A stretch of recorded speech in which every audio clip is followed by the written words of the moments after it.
বন্ধুরা, ভিডিওর শুরুতেই আমি আপনাদের একদম স্পষ্ট ক্লিয়ার করে দিতে চাইছি যে এই ভিডিওতে ইন্ডিয়ান স্টক মার্কেট রিলেটেড বেশ কিছু নেগেটিভ ভিউ আমি আপনাদের সামনে প্রেজেন্ট করব, যে কারণে হয়তো আপনাদের মত আমার মতের সাথে নাও মিলতে পারে। হয়তো 80% লোকের মত আমার থেকে বিপরীত হতে পারে। দেখুন, এটা স্টক মার্কেট, আপনার মত অন্য হবে, আমার মত অন্য হবে, আরেকজনের মত ডিফারেন্ট হবে। যে কারণে কিন্তু এখানে কেউ শেয়ার বিক্রি করছে, অপরদিকে সেই শেয়ারটাই অন্য কারোর পজিটিভ লাগছে বলে কিনছে। যে বিক্রি করছে তার নেগেটিভ লাগছে বলে সে বিক্রি করছে, আবার অপরদিকে যে কিনছে তার নিশ্চয়ই পজিটিভ লাগছে বলে সে সেই শেয়ারটিকে কিনছে। সেই হিসেবে মত সবার আলাদা হতে পারে। আপনি প্লে করবেন আপনারটাই, যেটা আপনার মনে হবে আপনার জন্য পজিটিভ, সেটাই আপনি প্লে করবেন। আজকের মার্কেট কন্ডিশন অনুযায়ী যদি আমার পার্সোনাল এক্সপিরিয়েন্স আমি আপনাদের সাথে শেয়ার করি, তাহলে বুল মার্কেট কখনো কন্টিনিউ চলতে পারে না। বিশেষ করে ইন্ডিয়া স্টক মার্কেটে যেই র্যালিটা হচ্ছে, এই র্যালিটা একতরফা খুব বেশি দিন চলবে বলে আমি মনে করছি না। কারণ বেশ কিছু সেই মার্কেট টপের সাইন আজকের মার্কেটে আমি দেখতে পাচ্ছি। আপনি অতীতের যে কোনো বুল মার্কেটের যখন এন্ড হয়, যখন বাবেল বাস্ট করে, সেই সময়কার যে কোনো ডেটাগুলো উঠিয়ে দেখতে পারেন, সেই প্রত্যেকটা ডেটা অলমোস্ট 75 থেকে 80% ডেটা আজকের মার্কেটের সাথে ম্যাচ করে যাচ্ছে। যখন যখন মার্কেট কারেকশন আসে অথবা মার্কেট যখন যখন ক্র্যাশ করে, আমি বলতে চাইছি না যে মার্কেট এখান থেকে 2 মাস পরে বা 6 মাস পরে ক্র্যাশ করে যাবে। বড়সড় ক্র্যাশের কোনো সম্ভাবনা ইন্ডিয়ান স্টক মার্কেটে অন্ততপক্ষে নেক্সট 2-4 বছরের মধ্যে দেখা যাচ্ছে না। কিন্তু বড়সড় মার্কেট কারেকশনের চান্স অবশ্যই দেখা যাচ্ছে। বড় ক্র্যাশের চান্স নেই, কিন্তু বড় কারেকশনের চান্স রয়েছে। ছোটখাটো কারেকশন নয়, মিনিমাম 15% কারেকশন মার্কেটে এক্সপেকটেশন আপনি রাখতেই পারেন।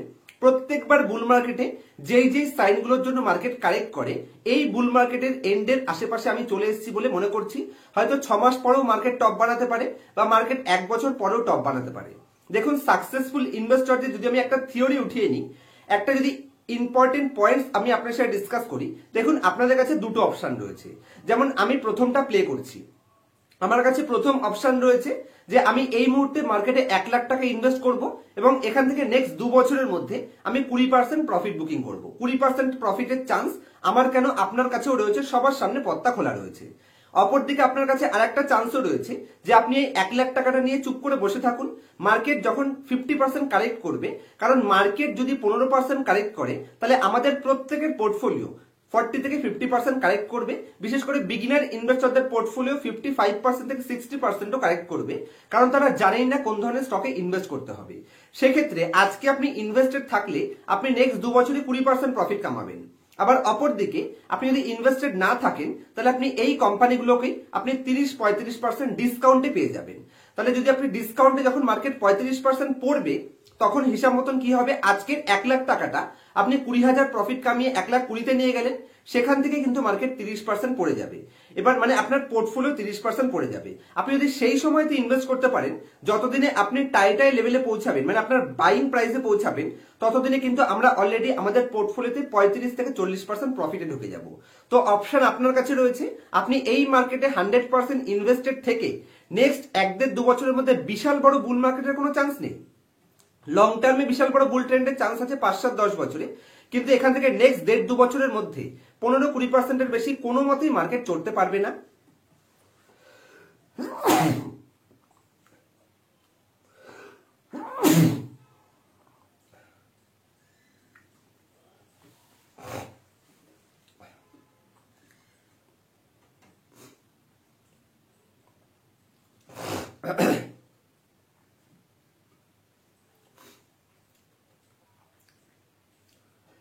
যে কারণে সম্পূর্ণ ডিসিশন আপনার, যে মার্কেট এখান থেকে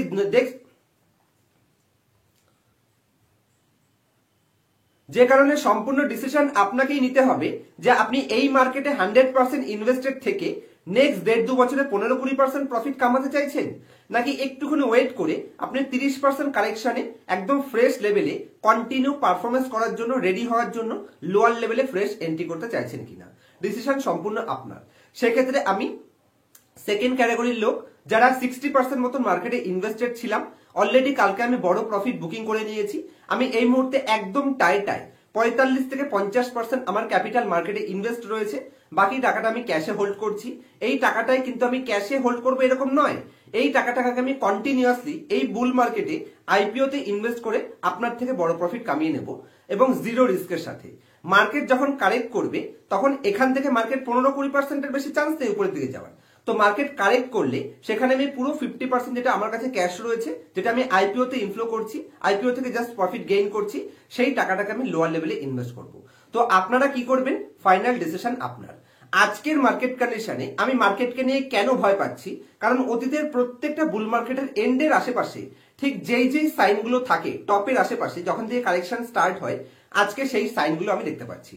এক এক করে যদি আমি আপনার সামনে প্রেজেন্ট করি, সবার প্রথম নেগেটিভ সাইন হলো বিশাল বড় মাপের কোনো আইপিও যখন মার্কেটে সাকসেসফুলি লঞ্চ হয়ে যায় এবং সেটা ওভার সাবস্ক্রাইবও হচ্ছে এবং একই সাথে বড় লিস্টিং গেইনের সাথে কোম্পানি লিস্টও করছে। সেই হিসেবে আমাদের দেখে নিতে হবে নেক্সট মান্থের 14 তারিখে হিউন্ডাই কোম্পানি আইপিও লিস্ট করছে, 20,000 কোটি টাকা মার্কেট থেকে উঠাচ্ছে। দেখুন, যে কোনো আইপিও কে আমরা মার্কেট মুড ইন্ডিকেটর বলি। আইপিও আমাদের বলে দেয় যে মার্কেটের মুড কি আছে। সেই হিসেবে এত বড় আইপিও মার্কেটে তখনই আসে যখন মার্কেট টপের আশেপাশে লেভেলে চলে এসছে, কারণ এটাই বুল মার্কেটের অপরচুনিটি। বড় বড় কোম্পানিগুলো তারা তাদের কোম্পানিগুলোকে মার্কেটে হায়ার ভ্যালুয়েশন লিস্ট তখনই করতে পারবে যখন মার্কেটে ইউফোরিয়া থাকবে, কারণ তখনই আপনি 10 টাকার শেয়ারটিকে 100 টাকায় বিক্রি করতে পারবেন। যে কারণে এই বড় বড় আইপিও গুলো যখন আসে তখনই কিন্তু মার্কেট অ্যাকচুয়ালি টপ বানায়। হিস্ট্রিতে আপনি দেখতে পারেন রিলায়েন্স পাওয়ার, আপনি দেখতে পারেন অতীতে যেমন এর আগের বুল মার্কেটের কথা যদি আমি বলি, যখন এলআইসির আইপিও মার্কেটে লিস্ট হয়, অত বড় আইপিও সাকসেসফুলি ওভার সাবস্ক্রাইব হয়ে যায়। আমি বারবার আপনাকে সাবধান করেছিলাম যে মার্কেট 10-12-15% কারেকশনের জন্য রেডি হচ্ছে। ঠিক এবারেও আমি এই কোম্পানিটার জন্য ওয়েট করছিলাম, যেটা আমি পার্সোনাল ক্লাসে সবাইকে বলেও থাকি। এত বড় সাইজের আইপিও মানে মার্কেট মুড বিশাল পজিটিভ রয়েছে, আর যখন মার্কেটের সবকিছু পজিটিভ রয়েছে তার মানে মার্কেট টপের আশেপাশে রয়েছে। তো এই আইপিওটা হিউন্ডাই আইপিও নেক্সট অক্টোবরের 14 তারিখে মার্কেটে লিস্ট হচ্ছে, মানে অ্যাপ্লাই স্টার্ট হচ্ছে। ফুললি ওভার সাবস্ক্রাইব হয়ে গেলে, বড় সড়ো লিস্টিং গেইন হয়ে গেলে বুঝতে পারবেন মার্কেট টপের আশেপাশে চলে এসেছে। নেক্সট পয়েন্ট, এরপরে যদি আপনি দেখতে পাচ্ছেন একদম এক্স্যাক্ট কোন লস মেকিং বড় সড়ো আইপিও গুলো মার্কেটে চলে আসছে। এক্সাম্পল হিসেবে আপনি ওয়োর আইপিও উঠিয়ে নিতে পারেন। এই ধরনের আরো বেশ কিছু আইপিও গুলো রয়েছে যেগুলো মোটামুটি 8-10 হাজার কোটি টাকার উপরে লস মেকিং কোম্পানি, কিন্তু 8-10 হাজার কোটি টাকার উপরে মার্কেট থেকে ওঠাতে চাইছে। তার মানে মার্কেট টপের আশেপাশে চলে এসেছে। আপনি হিস্ট্রি উঠিয়ে দেখুন, প্রিভিয়াস বুল মার্কেটে যখন এলআইসির আইপিও আসে আমি সাবধান করেছিলাম, তারপর দেখুন ব্যাক টু ব্যাক সেই লস মেকিং কোম্পানিগুলো, নাইকা চলে আসে, জোম্যাটো চলে আসে, পেটিএম চলে আসে, কার্ট্রেড চলে আসে, যেগুলো আমাদের বারবার সাইন দিচ্ছিল যে মার্কেট টপ বানিয়ে ফেলেছে, কিছুটা কারেকশন অথবা ক্র্যাশের জন্য মার্কেট তৈরি হচ্ছে। এই বুল মার্কেটের ফার্স্ট সাইন সেটা। সেকেন্ড সাইন, যখন পানওয়ালা, রিস্কাওয়ালা, ভ্যানওয়ালা প্রত্যেকটা লোক আপনাকে স্টক মার্কেট শেখাবে। অতীতে যেমন এলআইসির আইপিও সময় আমি বলেছিলাম, যখন মৌপ্রিয়া মানে এবিপি আনন্দের মৌপ্রিয়া পর্যন্ত এলআইসির কোম্পানিকে পজিটিভ বলছে, সে কোম্পানির ভ্যালুয়েশন বোঝে না, কোম্পানির ফান্ডামেন্টাল বোঝে না, তা সত্ত্বেও সে কোম্পানি অ্যানালাইসিস করছে, বুঝতে পারছেন মার্কেট টপ বানিয়ে ফেলেছে। এবারেও সেম জিনিস, এবিপি আনন্দে হিউন্ডাই আইপিও কে নিয়ে নিউজ বের করা হয়েছে, তো ডেফিনেটলি মার্কেট টপের আশেপাশে রয়েছে। নেক্সট পয়েন্টে যদি আমি দেখি, তাহলে এখানে বিভিন্ন ধরনের নতুন নতুন ইউটিউবাররা, যেমন আমি এক্সাম্পল দিয়ে দিচ্ছি, এখানে দেখুন funny video channel, funny YouTube video বানায়। তার চ্যানেলের টপিক কি রয়েছে, মিউচুয়াল ফান্ড। সে টপিক কি বানাচ্ছে, তার চ্যানেলের নাম হচ্ছে বিটকেল বাঙালি। সে অ্যাকচুয়ালি ফানি ভিডিও বানায়, সে এখন মিউচুয়াল ফান্ডের ভিডিও বানাচ্ছে, নেগেটিভ সাইড। একই সাথে দুটো টেক চ্যানেলের এক্সাম্পল দেব। একটা টেক চ্যানেল যাদের মোটামুটি 4 মিলিয়নের উপর সাবস্ক্রাইবার রয়েছে, মহাত্মাজি টেকনিক্যাল। তাদের কাজ হচ্ছে আপনি ইউটিউব চ্যানেল কি করে খুলবেন, ইউটিউব চ্যানেলকে মনিটাইজেশন কি করে করবেন, এই সমস্ত পয়েন্টস গুলো নিয়ে ভিডিও বানানো। সে এখন রিসেন্টলি 2-4 মাস ধরে তারা টেকনিক্যাল অ্যানালাইসিস শেখাচ্ছেন এবং একই সাথে ইন্টারডে ট্রেডিং, অপশন ট্রেডিং, 5,000 টাকা ইনভেস্ট করে, মানে 5,000 টাকাকে কি করে কোটি টাকাতে পরিণত করবেন, 1 লাখ টাকা ইনভেস্ট করে কি করে 10 কোটি করে ফেলবেন, সেই সমস্ত টিপ দিতে লেগেছে। বুঝতে পারবেন মার্কেট টপের আশেপাশে এই ধরনের অ্যানালাইসিস গুলো মার্কেটে আসে, তখন সবাই স্টক মার্কেট এক্সপার্ট। নেক্সটে যদি আমি দেখি, তাহলে দীপক দাইয়া, এটা একটা টেক চ্যানেল। ইনিও এখন তার প্ল্যাটফর্মে টেক ভিডিও বাদ দিয়ে তার মেইন কন্টেন্ট চলে এসছে, কি করে অপশন ট্রেডিং করবেন, কি করে ইন্টারডে ট্রেডিং করবেন, কি করে আপনি মিউচুয়াল ফান্ডে ইনভেস্ট করবেন, কি করে স্টক সিলেকশন করবেন। তো ডেফিনেটলি মার্কেট খুবই হাই রিস্কি পজিশনে আছে। দেখুন, যতদিন প্রত্যেকটা রিটেল পাবলিকের টাকা এক জায়গায় না করা হচ্ছে, যতদিন পর্যন্ত সমস্ত বুদ্ধগুলোকে এক জায়গায় না করা হচ্ছে, সেই বুদ্ধ লিস্টে আমিও আছি, একসময় আমি ছিলাম, তো যতদিন পর্যন্ত এই বোকা মানুষগুলোকে এক জায়গায় না করা যাচ্ছে, ততদিন পর্যন্ত কিন্তু মার্কেট টপ বানাবে না। আর এক্স্যাক্ট টপ তখনই বানাবে যখন প্রত্যেকটা মানুষকে অ্যাকচুয়ালি ডাঙ্কি বানানো হয়ে গেছে। তো সেই পজিশনের আশেপাশে লেভেলে কিন্তু আজকে আমরা চলে এসেছি। নেক্সট পয়েন্ট হিসেবে যদি আমি দেখি, তাহলে প্রত্যেক বুল মার্কেটে দেখুন যে কোনো প্রমোটার, সাপোজ রিলায়েন্স ইন্ডাস্ট্রি, তো আম্বানি কিন্তু তার শেয়ারটিকে বিক্রি করার জন্য কোম্পানিকে লিস্ট করেনি। সে মার্কেট থেকে টাকা ওঠানোর দরকার ছিল, যতটা টাকার প্রয়োজন ছিল তারপর তিনি টাকা উঠিয়ে মার্কেটে লিস্ট করিয়েছেন। নর্মালি প্রত্যেকটা প্রমোটার, ভালো ভালো প্রমোটার গুলো তারা কিন্তু ফরএভারের জন্য কোম্পানিতে থাকে। তারা কখন প্রফিট বুকিং করে, তারা কখন শেয়ার সেল করে টাকা ঘরে ওঠায়, যখন দেখতে পাচ্ছে তার কোম্পানি এক্সট্রিমলি হাই ভ্যালুয়েশনে চলে গেছে বা মার্কেট এক্সট্রিমলি হাই ভ্যালুয়েশনে চলে গেছে। সেই হিসেবে যদি আমি ইন্ডিয়ার মার্কেটে দেখি, লাস্ট এক বছরের মধ্যে ইন্ডিয়ার টপ 1000 কোম্পানি, মানে 1000 খানা কোম্পানির মধ্যে 450টা কোম্পানি তারা টোটাল 86,000 crore রুপিসের শেয়ার বিক্রি করেছে। কেন? কারণ তাদের শেয়ারগুলো এক্সট্রিমলি হাই ভ্যালুয়েশনে চলে গেছে। তারা জানে যে এই ক্যাপিটালটা যদি আমরা উঠিয়ে রাখতে পারি, বেশ কিছুটা ক্যাপিটাল আমাদের কাছে থাকবে, যেটাকে ভবিষ্যতে আমরা ইউজ করতে পারবো। এটা কিন্তু অ্যাকচুয়ালি মার্কেটের টপের আশেপাশেই হয়ে থাকে। আর আজকের মার্কেট কন্ডিশনে যদি আমি ইন্ডিয়ান মার্কেটের ভ্যালুয়েশনে দেখি, তাহলে ওভারঅল ওয়ার্ল্ডের তুলনায় সব থেকে হায়ার ভ্যালুয়েশনে ইন্ডিয়ান মার্কেট রয়েছে।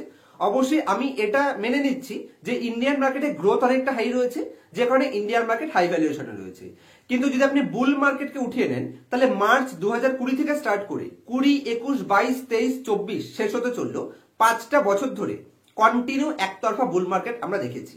এটা কখনো সম্ভবই নয় যে মার্কেট কন্টিনিউ একতরফা উপরে যাবে। হ্যাঁ, লং রানে মার্কেটকে উপরে যেতে হবে, আমাকে উপরে যেতে হবে, মার্কেটকে উপরে যেতে হবে, কিন্তু মাথায় রাখবেন এই উপরে যাওয়ার মধ্যে কিছু কারেকশন মার্কেটে আসবে, বেশ কিছু ক্র্যাশও মার্কেটে আসবে। আর এরকম বুল মার্কেটে যখন টপে থাকে, সেখান থেকে কিন্তু বড়সড় কারেকশন অথবা বড়সড় ক্র্যাশের চান্স থাকে, কারণ সেখানে বাবেল ক্রিয়েট হয়ে যায়। প্রচুর নেগেটিভ সেন্টিমেন্টের জন্য 10 টাকার শেয়ারগুলো 100 টাকাতেও বিক্রি হয়। তখন অ্যাকচুয়ালি প্রফিট বুকিং করে টাকা ঘরে আনার সময়, নাকি তখন ফ্রেশ ইনভেস্টমেন্ট করার সময়। সেই হিসেবে আজকের মার্কেটে ইন্ডিয়ান মার্কেট আপনি পি রেশিও হিসেবে দেখেন, ওভারঅল গ্লোবালের তুলনায় চাইনিজ মার্কেট আমাদের আধা পিতে ট্রেড করছে, জাপানিজ মার্কেট সস্তাতে রয়েছে, ইউএস মার্কেট আমাদের থেকে সস্তা রয়েছে, তো ডেভেলপড কান্ট্রিগুলোর মার্কেট আমাদের থেকে অনেক সস্তা রয়েছে, যে কারণে Indian market extremely high valuation P ratio হিসেবে। এবং যদি আপনি সেম ভাবে ইন্ডিয়ান মার্কেটের market cap to GDP ratio হিসেবেও দেখেন, তাহলে ইন্ডিয়ান মার্কেট অতীতে যদি আপনি লাস্ট 10 বছরের ডেটা উঠিয়ে দেন, তাহলে ইন্ডিয়ান মার্কেট তার প্রাইস টু বুক রেশিও হিসেবে সব থেকে হাইয়েস্ট পজিশনে দাঁড়িয়ে রয়েছে। এবং যখন যখন ওয়ান টাইমের উপরে প্রাইস টু বুক ভ্যালু চলে যাবে 100 এর উপরে চলে যাবে, মানে আপনার প্রাইস টু বুক বলি কেন, market cap to GDP ratio, মানে আমাদের মার্কেট ক্যাপিটালাইজেশন, স্টক মার্কেটের মার্কেট ক্যাপিটালাইজেশন ইকুয়াল টু আমাদের জিডিপি, এটা হচ্ছে ঠিকঠাক পজিশন।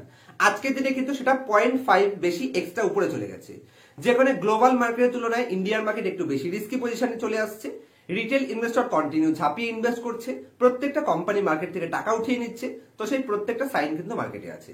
বিশেষ করে যদি আমি বলি, তাহলে আইপিও আমাদের বলে দেয়, বড় বড় আইপিও গুলো যখন আসে, অতীতের যে কোনো হিস্ট্রি উঠিয়ে দেখবেন এই ধরনের বড় আইপিও গুলোই মার্কেট থেকে কিন্তু লিকুইডিটি সাকিং করে, যে কারণে মার্কেটে আদার্স কোম্পানি থেকে প্রফিট বুকিং আসে, সেখান থেকে প্যানিক সেলিং স্টার্ট হয়, সে কারণে কিন্তু পোর্টফোলিও ডাউনে যাচ্ছে। তো লাস্ট ভিডিওতে আমি লাস্ট পয়েন্টে একটাই কথা বলতে চাই, নেক্সট 2 বছরে এখান থেকে 15% গেইন, 15-20% গেইনের অপরচুনিটি আপনার কাছে আছে। আপনি এখান থেকে 2 বছরে 15% কামাতে চাইছেন, নাকি আপনি এখান থেকে 30% কারেকশনে ইনভেস্ট করতে চাইছেন, ফাইনাল ডিসিশন আপনার হবে। আপনার মতের সাথে আমার মত ম্যাচ করবে এটা কখনো সম্ভবই নয়। আমি আমার এক্সপিরিয়েন্স ইউজ করে, আমার নলেজ ইউজ করে বলতে পারি, বটমে যদি আপনি ইনভেস্ট করতে পারছেন, বটমের আশেপাশে, তাহলে পরে আপনি আপনার ক্যাপিটালকে খুব ফাস্ট গ্রোথ করতে পারবেন এবং রিস্ক ফ্রি ভাবে গ্রোথ করতে পারবেন। কিন্তু যদি আপনি টপে ইনভেস্ট করেন, লং টার্ম ইনভেস্ট করলে আপনি টপে ইনভেস্ট করেও বড় প্রফিট কামাতে পারবেন, কিন্তু সেক্ষেত্রে লং টার্ম ভিউটা যেন আপনার কাছে ঠিক থাকে। নেক্সট 5 বছরের জন্য যদি আপনার ভিউ থাকে, তাহলে আপনি এই টপেও 100% ইনভেস্ট থাকতে পারেন, কোনো অসুবিধা নেই। কিন্তু রিটেল ইনভেস্টররা আজকে যারা লং টার্ম ইনভেস্টর মনে করছে, তারা কিন্তু 6 মাস পরেই মার্কেট যখন 15% কারেকশন হয়ে যাবে, তারা সবাই শর্ট টার্ম ইনভেস্টর হয়ে যাবে। যেখানে মাথায় রাখতে হবে, মার্কেট ডাউনের আশেপাশে, বটম মার্কেটের আশেপাশে আপনি যা খুশি ভুল করুন, প্রত্যেকটা ভুলের ক্ষমা আছে, সে সময় কাজটা উঠিয়ে নিলেও আপনি প্রফিট কামিয়ে নেবেন। কিন্তু বুল মার্কেটের টপে এসে যদি আপনি ফেসে যান, তাহলে গ্রেট কোম্পানিও আপনাকে ফাঁসিয়ে দিতে পারে। যেমন এর আগের বার যখন টাটা এলেক্সাই নিয়ে লোকেরা খুব বুলিশ ছিল, যখন কেপিআইটি টেক নিয়ে লোকেরা খুব বুলিশ ছিল, এগুলো সব সুপার গ্রেট কোম্পানি। আদানির কোম্পানিগুলো নিয়ে লোকেরা খুব বুলিশ ছিল, এবং এই ধরনের কোম্পানিগুলো আমি বারবার আপনাকে সাবধান করেছিলাম। এভিনিউ সুপারমার্ট, প্রত্যেকটা গ্রুপ কিন্তু সুপার গ্রেট, মার্কেটের লিডিং কোম্পানি, কিন্তু এই প্রত্যেকটা কোম্পানি লাস্ট 3 বছরে আমাদের কোনো রিটার্ন প্রোভাইড করেনি। কেন? কারণ এই কোম্পানিগুলোর ভ্যালুয়েশন তখন এক্সট্রিমলি হাই হয়ে গেছিল। আর এবারের বুল মার্কেটে যারা রাজা রয়েছে তারা কারেকশনের সময় সব থেকে বড় কারেকশন হবে, এই পয়েন্টসটা মাথায় রাখতে হবে। ডাউন মার্কেটে ইনভেস্ট করুন, বুল মার্কেটে এক্সিট করুন। বুল মার্কেটে 10 টাকার শেয়ারকে 100 টাকায় বিক্রি করতে পারবেন, আবার ডাউন মার্কেটে সেই 100 টাকার শেয়ারটাকে 10 টাকায় কিনতে পারবেন। ফাইনাল ডিসিশন আপনার। আমি আমার পার্সোনাল এক্সপিরিয়েন্স আপনাদের শেয়ার করলাম যাতে আপনাদের সাবধান রাখতে পারি। সবসময় সতর্ক থাকুন, যে কোম্পানিতে ইনভেস্ট করছেন তার ফান্ডামেন্টাল যেন সুপার গ্রেড থাকে। ভ্যালুয়েশন না দেখে কোনো কোম্পানিতে ইনভেস্ট করবেন না। যে খুশি এসে বলুন, পুষ্পেন্দু কেন, মিস্টার ওয়ারেন বাফেটে যদি আপনাদের এসে বলে যে এই কোম্পানিটায় ইনভেস্ট করুন, কোনো মতেই কারোর কথা শুনে অন্তত ইনভেস্ট করবেন না। কারণ মাথায় রাখবেন, প্রত্যেকটা মানুষের অ্যানালাইসিস আলাদা ধরনের হয়। ওয়ারেন বাফেট অন্য স্ট্র্যাটেজি ইউজ করে, আপনি ওয়ারেন বাফেটকে ফলো করলেও কিন্তু ওয়ারেন বাফেট হতে পারবেন না। কারণ ওয়ারেন বাফেটের মতন অত কনসিস্টেন্ট পারফরমেন্স এবং অত বছর ধরে রাখার ক্ষমতা কিন্তু আপনার নেই। যেখানে আপনি যেই টাইপের ইনভেস্টর, সেই টাইপের ইনভেস্টমেন্ট আপনার জন্য সব থেকে বেস্ট। ফাইনাল ডিসিশন আপনার, আমি আমারটা আপনার সামনে প্রেজেন্ট করলাম। আমার কাছ থেকে যদি বেসিক থেকে extremely advance level analysis personal ক্লাসে শিখতে চাইছেন, স্ক্রিনের উপর মোবাইল নাম্বার দেখতে পাচ্ছেন, আমার সাথে কন্ট্যাক্ট করতে পারেন। দেখা হবে নেক্সট ভিডিওতে কোনো ইম্পর্টেন্ট টপিকের সাথে। ততক্ষণ পর্যন্ত হ্যাপি ইনভেস্টিং, হ্যাপি ট্রেডিং।